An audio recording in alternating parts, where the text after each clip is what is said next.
Good evening. It's Kathy Beatty with Divorce Support Anonymous, welcoming you to a Friday night where we discuss important matters and tools and tips and techniques as you go through the process of divorce.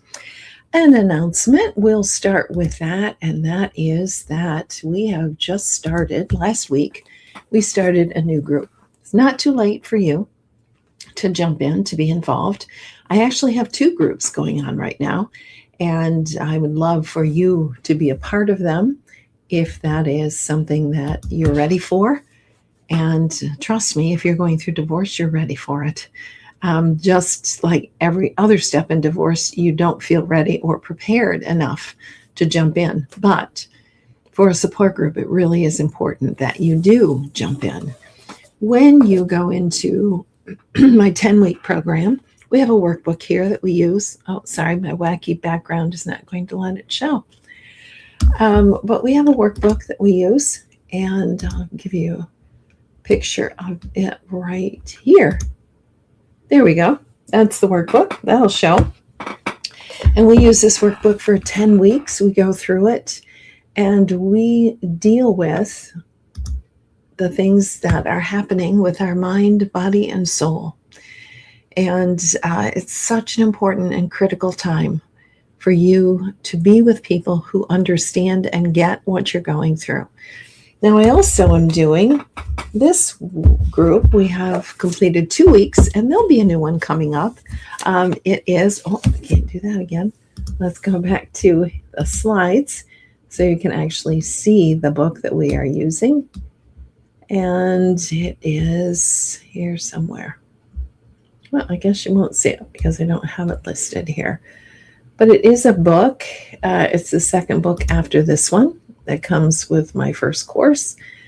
And it looks like this, if it will let you. There you go. We had it for a second. Sorry, I have yet to figure out these backgrounds. Something's happened with my backgrounds. They're all messed up. Anyway, you don't need to hear about that topic tonight. Let's jump into that. But please let me know if you are interested in a group of processing through the trauma of divorce, or if you have completed the divorce and you've been working on your healing and you're asking yourself, what now? Then we have this course that is 8 weeks, and it's called Building Your Future After Divorce. And it is a very fun group to work with. I love it because we begin looking forward. And yes, we still touch on some of the past and the things that have happened to us. But in this group, we are moving forward. We're looking forward. And it's such an important, and it's a very cool program. If I do say so myself, yes, I wrote it. But we, at the end, we go through 8 weeks, and then we stand and we give our new life declaration, which is such a touching time for people to declare a focus in their life. And boy, if you're in the middle and the throes of divorce right now, it's really hard to do that. In fact, I would say impossible. That's why the first group is so much help and so very important. So I want to talk tonight about the fear of the unknown in divorce, because that can be so overwhelming. When we come together for 10 weeks, we talk about emotions, and fear certainly is one of them. We are so fearful because we are now living in total uncertainty, and it is fearful, and we have lost control. And that's terrifying, especially for those of us who like to know how their day, how their pattern, how their routines are going to go. Now, all of a sudden, they've been all devastated. It's terrifying. And that is totally understandable. So if you're in this new phase of going through divorce and you're feeling this fear, overwhelming fear, I want you to understand that this is totally normal, because you are losing control of your life temporarily. Right now, there's still a lot of things you can and you will control, but temporarily it feels like you have totally lost control. And there are a lot of things that you have lost control of. So we're living in this uncertainty, and it is very, very very fearful. So what I want you to remember and to know is don't try to figure it all out right now. Do not make any conclusions about yourself and about life right now.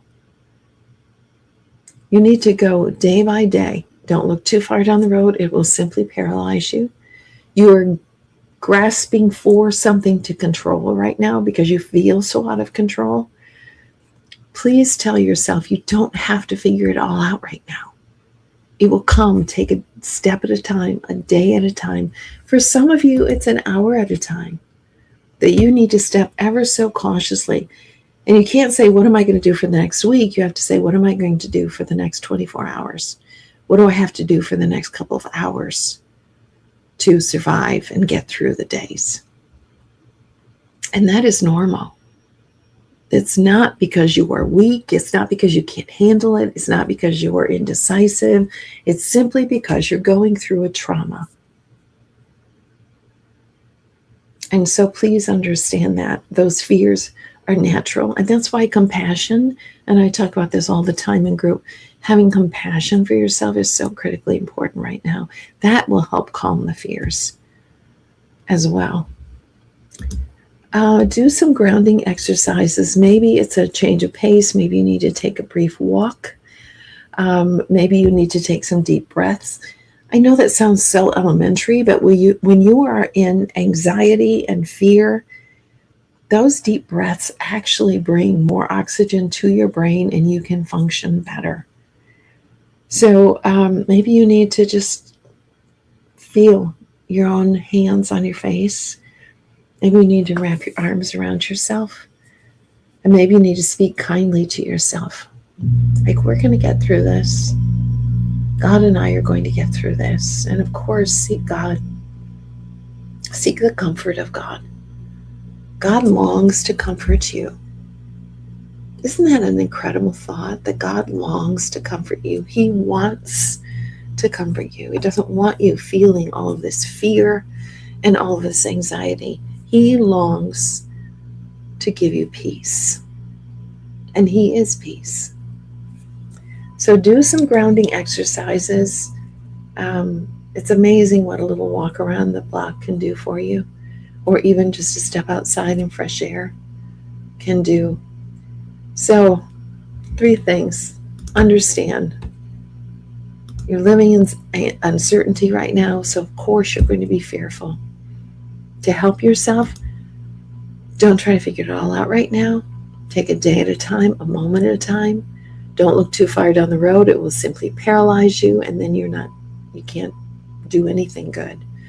Do those grounding exercises. Touch your face. Hold your arm, wrap your arms around yourself. Seek God in His comfort. Because He truly does long to comfort you and give you peace, even now, even through all of this. A couple reassuring verses. Deuteronomy, the Lord Himself goes before you and will be with you. He will never leave you nor forsake you. That is in the Old Testament, but it's also words of Jesus. I'll never leave you nor forsake you. So hold on to that truth. Hold on to that truth. And also talk to the Lord and say, God, you say that you will be with me and that you will never leave or forsake me. I need to be reminded of that. God, would you please remind me of that? And quite frankly, I've had times in my life when I spoke a need and have seen God reach back to me in different ways. Like maybe someone calls me out of the blue, or the next day I see something I never saw, or I read a scripture that I never realized. So the Lord goes before you. He'll never leave you. He'll never forsake you.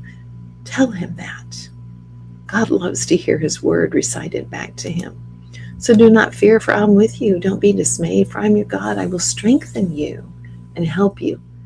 I will hold you in my upright hand. And of course, we all know this one. It's so amazing how Psalm 23 and the Lord's Prayer, they're both, most of us know them out of tradition, if not out of faith.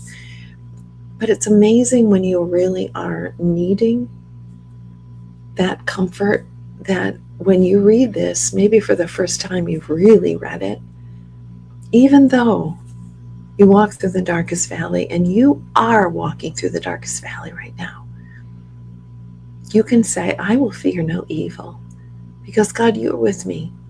Your rod, your staff, they comfort me. I am your little lamb, and I am terrified and I'm afraid. But you're walking me through this valley, and I'm not alone. And then, of course, the words that are spoken. Who of you, by worrying, can add one single life, one single hour to your life? Of course we can't. We think when we're worrying about it and we're anxious that we're controlling it. We're not. We're simply putting our bodies through more pain and more struggle. So commit those things to God. All of those worries. And that's what he says in 1 Peter. Give all of your worries and cares to God, for he cares for you. He doesn't want you wandering out there alone, afraid. He wants to be your peace. He is your peace. He is your calm. He is your comfort. And that's what you need as you go through those fearful times of the unknown, going through divorce. I hope this has been of help, maybe a reminder to you that that it's normal that you feel fear. So normalize that within your own mind. It's like, of course I'm afraid. My life's being turned upside down. Why should I be surprised that I'm afraid? Because I don't know what's going to happen. I think I know, or maybe my worst fears are telling me things that are worse than they're actually going to happen. Be kind to yourself. Be kind to yourself as you're going through this. I hope these have been reminders. And I'm here if you need to talk, or if you have a question about the process, or the hurt, the pain. That's what I do. That's my passion, is working with people to give them hope, to minimize the damage, to give them hope, give them direction.